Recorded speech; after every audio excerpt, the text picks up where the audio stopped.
कर रहे हैं चुनाव में। हमारे बीच में कांग्रेस के बहुत वरिष्ठ नेता हैं जो डिप्टी लीडर हैं राज्यसभा में, प्रमोद तिवारी जी, और 44 साल से ये किसी न किसी हाउस में हैं। 2 बार ये राज्यसभा में हैं। उससे पहले 9 बार ये अयोध्या के इलाके में रामपुर से ही लगातार विधायक रहे हैं और बहुत ही मैं समझता हूँ कि हमारी पार्टी के एक वरिष्ठ नेता हैं। मैं उनसे आग्रह करूँगा कि वो आपसे मुखातिब हों। बहुत बहुत धन्यवाद शर्मा जी, डॉली जी, उनका जी और हमारे सारे पदाधिकारी प्रदेश कांग्रेस कमेटी के।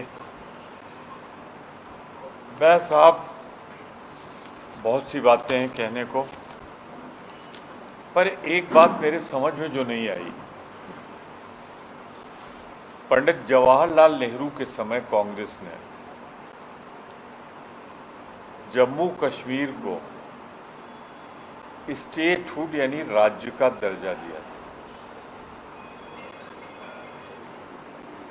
दर्जा देने वाले का नाम है कांग्रेस पार्टी और पंडित जवाहरलाल नेहरू, इंदिरा जी ने चलाया, राजीव जी ने चलाया, और राज्य का दर्जा छीनने वाले का नाम भाजपा है। तो देने वाले का जिक्र होगा तो कांग्रेस का जिक्र होगा, और राज्य का दर्जा छीनने वाले की बात होगी तो इतिहास जब भी पढ़ा जाएगा तो भाजपा का नाम आएगा। वही विलेन होगी जिसने छीना है यह। मेरा भी 44-45 साल का अनुभव है। एक मांग तो उठते देखी है हमने, उसे पूरी होते देखी है कि अगर कहीं यूनियन टेरिटरी हो तो उसे राज्य का दर्जा मिले। आपके बगल में हिमाचल को पूर्ण राज्य का दर्जा नहीं था, कांग्रेस में इंदिरा जी ने दिया। और भाजपा इकलौती पार्टी है, उसे पता नहीं क्या नाराजगी है जम्मू से, कश्मीर से। शायद ये मन में उनके है कभी यहाँ सरकार नहीं बना पाए अपने बूते पे, कि उन्होंने जो हक था, जो प्रेजेंट था, जो हमारी अमानत थी, जो हमारी शान थी, वो राज्य का दर्जा छीन लिया। तो पहला कमिटमेंट हमारी गारंटी, जो 7 गारंटी है, उसमें हम एक वादा करते हैं कि राज्य का दर्जा फिर से हम वापस करेंगे जम्मू कश्मीर।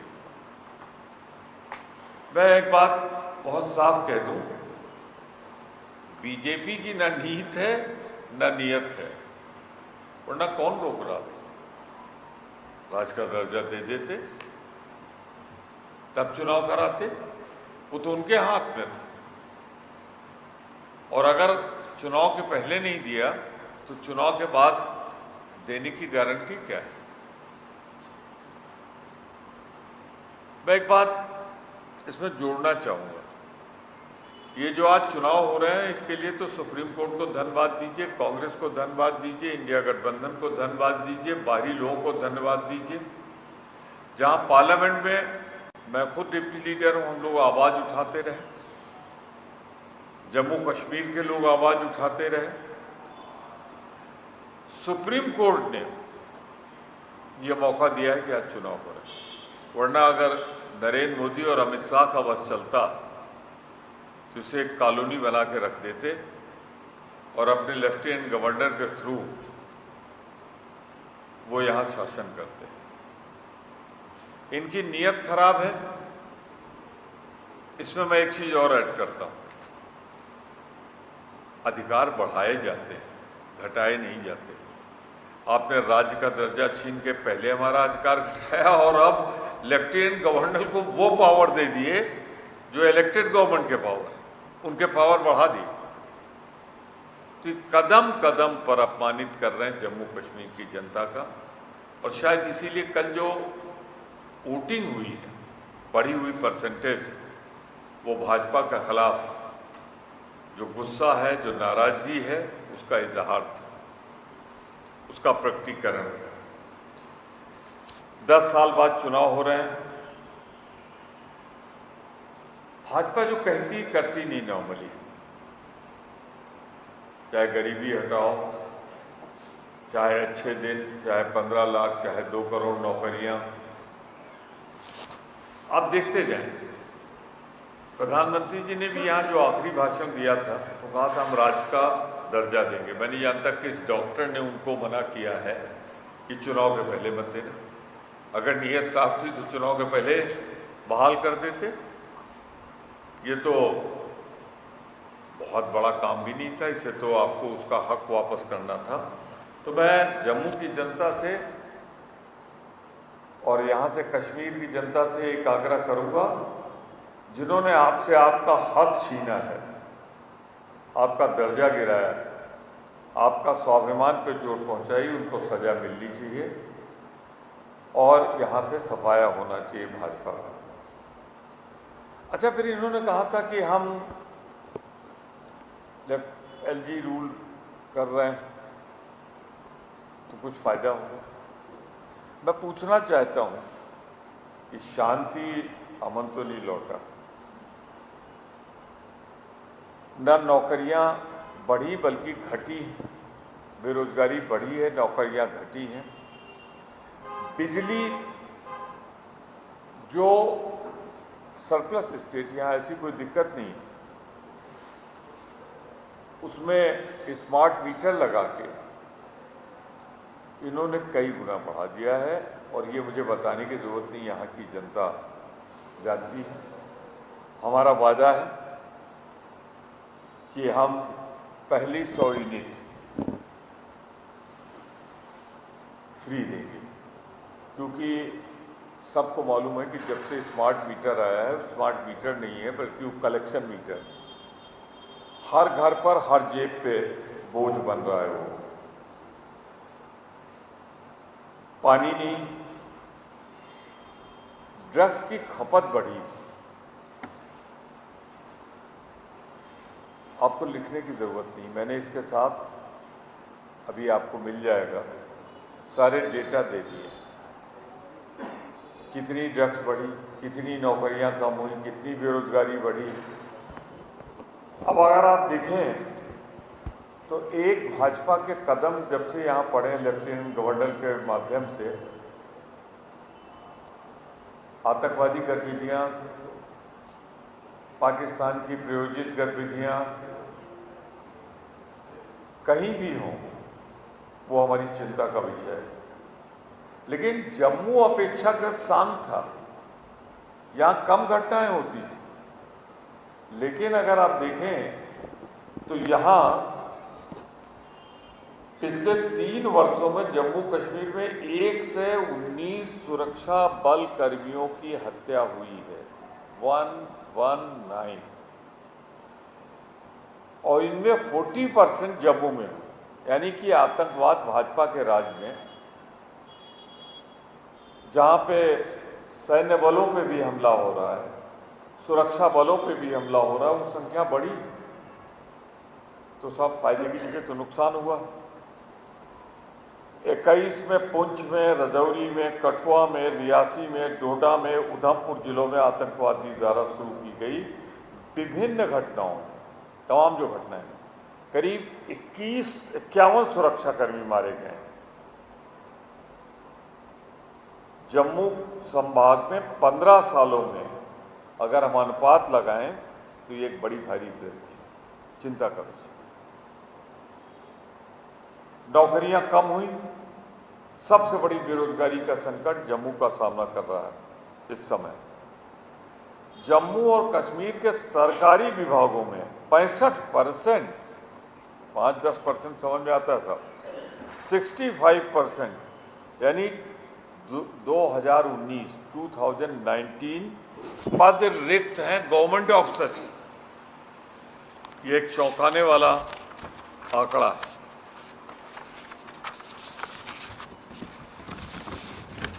पंद्रह साल से 29 साल के आयु वर्ग के लोगों में 28.2% दर से दूसरी सबसे बड़ी बेरोजगारी की दर थी, ये भी नहीं कि हैं, दर थी।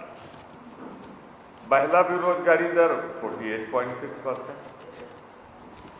60,000 से ज्यादा दिहाड़ी मजदूर 15 साल से मेहनत कर रहे हैं, उन्हें हर दिन सिर्फ 300 रुपए मिलते हैं। बिजली, विकास, आधुनिक स्वास्थ्य, इंजीनियरिंग जैसे महत्वपूर्ण मुद्दे नहीं। एक तरफ से अटैक हो रहे हैं और दूसरी तरफ पुलिस विभाग में 1200 सब इंस्पेक्टर पद और 1300 जूनियर इंजीनियर पद और 1000 वित्तीय खाता सहायक पदों के लिए वित्त विभाग ने रद्द कर दिया है, जो चयन होना चाहिए।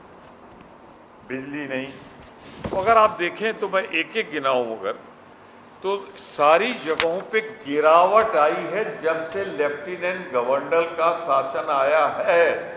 कंपैरेटिव फिगर मैं दे रहा हूं। अब कुछ नहीं मिला तो उन्होंने स्मार्ट मीटर लगा दिए। अब स्मार्ट मीटर से कितना घरों पे आपके बोझ पड़ा, जम्मू वासियों पे बोझ पड़ा, उनसे बेहतर कोई नहीं जानता है। हम आगे से घटाएंगे, 100 यूनिट कम करेंगे, फ्री करेंगे। अगर हम देखते जाएं गौर से तो ये तो जम्मू के हालात हैं। यूनिवर्सिटी कॉलेज में एडमिशन में कमी आई है, पीने का पानी नहीं है, और एक चौंकाने वाला आंकड़ा है, 2018 के मुकाबले नशे में 1500% की वृद्धि हुई।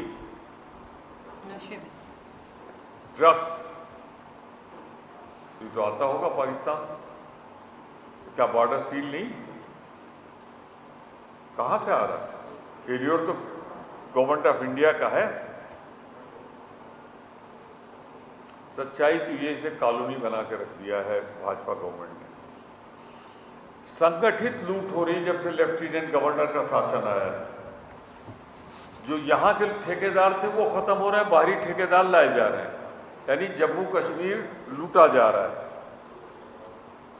रेत और बजरी के जो खदान है वो बाहरी लोगों को दिए जा रहे हैं, जो यहाँ रोजगार की जरूरत थी।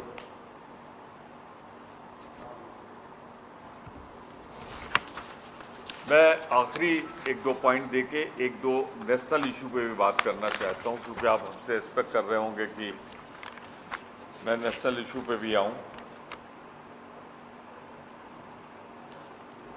जो 5 अगस्त 2019 को ये मैं सवाल उठा रहा हूँ, हमको 2 केंद्र शासित राज्यों में बांट दिया गया, लद्दाख अलग कर दिया गया।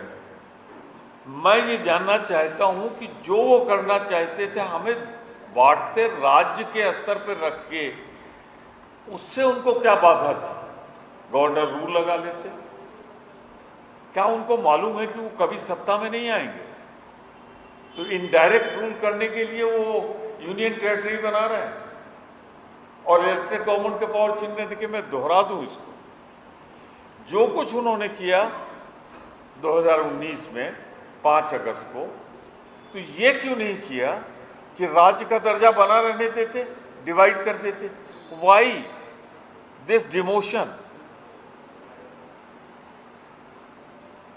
इसलिए कि राज्य में केंद्र सरकार का इंटरफेरेंस उतना सीधा नहीं होता, पर जब आप उसको डाउनग्रेड कर दें, यूनियन टेरिटरी में कर दें और उससे पावर और ले लो, तो उनका इरादा जम्मू कश्मीर के लोगों को इनडायरेक्ट दिल्ली से चलाने का है। तो जम्मू और कश्मीर को, जम्मू कश्मीर के रहने वालों को जम्मू कश्मीर का हक मिले, ये हमारी लड़ाई है। राहुल जी पे हाँ। अच्छा, एक चीज और बता दें, कोर्ट में तो झूठ नहीं बोला जाता ना। जब इलेक्शन की बात हो रही थी और इलेक्शन का ऑर्डर सुप्रीम कोर्ट में दिया जा रहा था, तो सॉलिसिटर जनरल ने क्या कहा है मालूम है आपको? बहुत इंपॉर्टेंट, कि हम राज्य का दर्जा कब देंगे हम नहीं बता सकते। वहां मान लिया इन्होंने कि हम कब देंगे, हमें को वादा नहीं। मैं थोड़ा सा आपको नेशनल इशू की ओर भी ले चलता हूं। ये सब तथ्य मैं आपको दे दूंगा। ये हमारी सेविंग गारंटी है, ये भी मैं आपको दे दूंगा। महिला सम्मान हमारा हक, अच्छी सेहत हमारा हक, 25 लाख तक की हेल्थ, कश्मीर पंडितों का हक, ओबीसी का हक, हमारी नौकरी हमारा हक, हमारा अनाज हमारा हक, ये सेविंग गारंटी। 11 किलो राशन, हाँ? 5 किलो से 11 किलो राशन। 5 किलो से 11 किलो राशन। एक बात साफ चिंता वाली, और शायद जम्मू के लोग और कश्मीर के लोग इस दर्द को ज्यादा समझेंगे, जम्मू के लोग, और शायद कांग्रेस जितना समझती उतना कोई दूसरा नहीं समझता। आतंकवाद में जो कीमत हमने चुकाई है वो किसी पॉलिटिकल पार्टी ने नहीं चुकाई। मैंने अपने जीवन में इंदिरा जी का बलिदान होते देखा है आतंकवाद के हाथ, राजीव जी के शरीर के टुकड़े होते देखे हैं आतंकवाद के, और अब उसी परिवार के चश्मो चिराग हमारे नेता राहुल गांधी के लिए क्या कहा गया, और किसी सड़क चलते आदमी ने नहीं कहा है, भारत सरकार के मंत्री ने कहा है। और भारत का संविधान कहता है कि कलेक्टिव रिस्पॉन्सिबिलिटी होती है मंत्रिपरिषद की। एक मंत्री कह रहा है, दूसरा मंत्री कंट्राडिक्ट नहीं कर रहा है, यानी कि वो मंत्रिपरिषद की जुबान, मंत्रिपरिषद की बात। हमारे बिट्टू जी कहते हैं कि सबसे बड़ा टेररिस्ट कौन है इस देश का? नेता विरोधी दल, जिसमें कन्याकुमारी से कश्मीर तक पैदल नाम दिया, जो मोहब्बत की दुकान खोल के नफरत मिटा रहा है, वो आतंकवादी नंबर 1,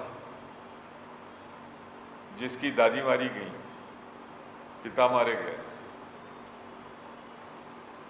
दूसरा तुरंत कहता है इनका एलआई, शिवसेना का एमएलए, कि जो राहुल गांधी की जबान काटेगा उसे 11 लाख देंगे। तीसरा एमपी इन्हीं का, इनकी बात दोहराता है। और चौथा, जिसको मैं कहूंगा कि तकलीफ होती है मुझे, वो क्या कहता है, भाजपा का एमएलए, बड़ा नेता, कि इसका भी हश्र यही होगा राहुल जो तेरी दादी का हुआ था। उत्तर प्रदेश का एक कैबिनेट मंत्री कह देता है कि ये जो टेररिस्ट नंबर 1 है। ये कौन सी भाषा, कौन सी जुबान भारतीय जनता पार्टी बोल रही है? क्या ये किसी इलेक्टेड गवर्नमेंट की जुबान है? किसी जिम्मेदार पॉलिटिकल पार्टी की जुबान है? ये तो फिरका परस्तों की जुबान है। ये जो बात बोल रही है, तो मैं कहना चाहूंगा एक बहुत ही गैर जिम्मेदाराना बयान। और जब चिंता व्यक्त करते हैं हमारे नेता विरोधी दल दूसरे, खड़गे जी जो हमारे राष्ट्रीय अध्यक्ष हैं, प्रधानमंत्री जी का ध्यान आकर्षित करते हैं, तो उधर से सुरक्षा की चिंता करते हैं, तो उधर से जवाब भी प्रधानमंत्री नहीं देते। जबकि अगर नेता विरोधी दल बोले तो उसकी बात को सम्मान के साथ, तो मुझे कहना पड़ रहा है कि प्रधानमंत्री जी का लोकतंत्र में विश्वास नहीं, प्रधानमंत्री जी लोकतंत्र में विश्वास नहीं करते। और जो आदमी लोकतंत्र में विश्वास न करे वो जम्मू कश्मीर के साथ इंसाफ नहीं कर सकता, वो जम्मू कश्मीर का प्रतिनिधि नहीं हो सकता। मैं आपसे इतना जरूर कहना चाहूंगा कि हमारे लिए सबसे बड़ी बात तो यही है कि हमारी सरकार बनेगी तो हम स्टेटहुड वापस करेंगे। हमारी टॉप प्रायोरिटी, नौकरी हमारा हक है, महिलाओं का सम्मान हमारा हक है, बैकवर्ड शेड्यूल कास्ट को उस पर राइट मिलेंगे, अनाज जैसा बढ़ाया 5 किलो से 11 किलो करेंगे, बिजली में 100 यूनिट कम करें। मैंने अपनी बात कही, लेकिन मैं आज एक चीज कह रहा हूं बहुत तकलीफ और वेदना के साथ, पीड़ा के साथ। राहुल गांधी पे जो हमला किया है और उस पर प्रधानमंत्री की चुम्मी और उसके बाद जो चुप्पी है उनकी, उसके बाद अमित शाह से जब सवाल आप लोग पूछते हैं तो कहते हैं कोई और सवाल नहीं। मंत्रिपरिषद का सदस्य बोले तो इसका मतलब मैं सीधा सीधा इल्जाम लगाता हूं कि यह सहमत से बोला गया है, निर्देश पे बोला गया है, एक जयचंद का इस्तेमाल किया गया है और उसे बोलने की कीमत दी गई। वरना तो जब वो कांग्रेस छोड़ के गया था, चुनाव लड़ा था, तो पंजाब की जनता को मैं बधाई देता हूं कि उन्होंने उसे हरा दिया था, पर उसे फिर लाया गया राज्यसभा से, मंत्री बनाया गया। शायद इसीलिए लाया गया है कि उसे जयचंद की कीमत चुकानी जरूरी है, इसलिए जयचंदी भाषा बोल रहा है। मैं प्रधानमंत्री से कहना चाहता हूँ, राहुल गांधी के प्रति जो आप नफरत, हिंसा पैदा कर रहे हैं, अगर कुछ हुआ तो इसकी जिम्मेदारी सीधी प्रधानमंत्री की होगी, ये मैं कहना चाहता हूँ। मैं अब आपको इनवाइट करता हूँ, जितने सवाल पूछना हो। मेरा सवाल है कि आज जो है डॉक्टर जितेंद्र सिंह जी, मंत्री है, डॉक्टर जितेंद्र सिंह का प्रेस कॉन्फ्रेंस थी, उसने कहा है कि पाकिस्तान के एक मंत्री ने ये इल्जाम लगाया कि जो हमारा एजेंडा है वो एनसी और कांग्रेस का एजेंडा है। क्या कहेंगे इसको? औकात में रहे पाकिस्तान पहले अपना घर देखे, जल रहा है, टुकड़े टुकड़े में बट रहा है, वो पहले अपने हालात संभालें। हिंदुस्तान में कश्मीर का जर्रा जर्रा हमारा है, हमने इसके लिए बलिदान दिया है, हमारे मामले में दखल न दें। और इसका जवाब जितेंद्र सिंह जी आपको पूछना है तो अपने आका से पूछिए, अपने प्रधानमंत्री से, जो बिन बुलाए लाहौर पहुंच गए थे, काबुल से चले थे, आना था दिल्ली, यहाँ इंतज़ार हो रहा था, वहाँ जाके नवाज शरीफ की माँ के सामने झुक गए थे और पेशावर पठानकोट एयरपोर्ट की निगरानी करने की इजाज़त अगर किसी ने दी, जो आज़ाद हिंदुस्तान में कभी नहीं हुआ था, तो एक कमज़ोर प्रधानमंत्री नरेंद्र मोदी ने दी थी। अगर पूछना है तो उनसे पूछो। और एक चीज़ बता दूं, भाजपा को जो सुविधाजनक होगा वो पाकिस्तान बोलेगा, पाकिस्तान को जो सुविधाजनक होगा वो भारत बोलेगा। इन दोनों के बीच में एक आपसी तालमेल है। भाजपा सरकार। Next question.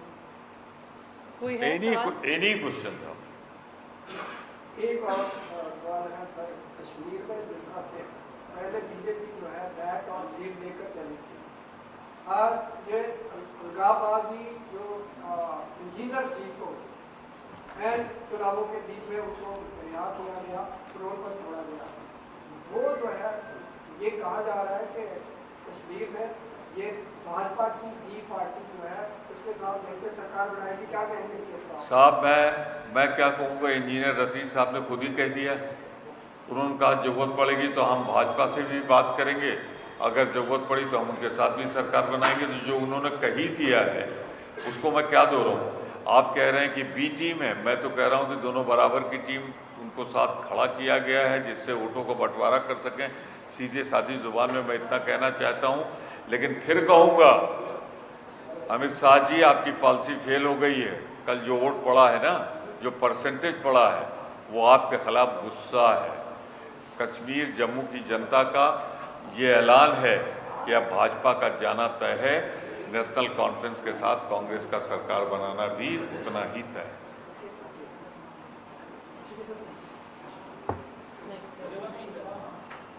Thank you very much. Any question I will welcome. अलग से वाइट करेंगे वाइट ANI? करेंगे, ओके। कुछ ज़्यादा वाइट करके ना, सुबह काफ़ी लोग तो मिल गए आपको। नहीं ANI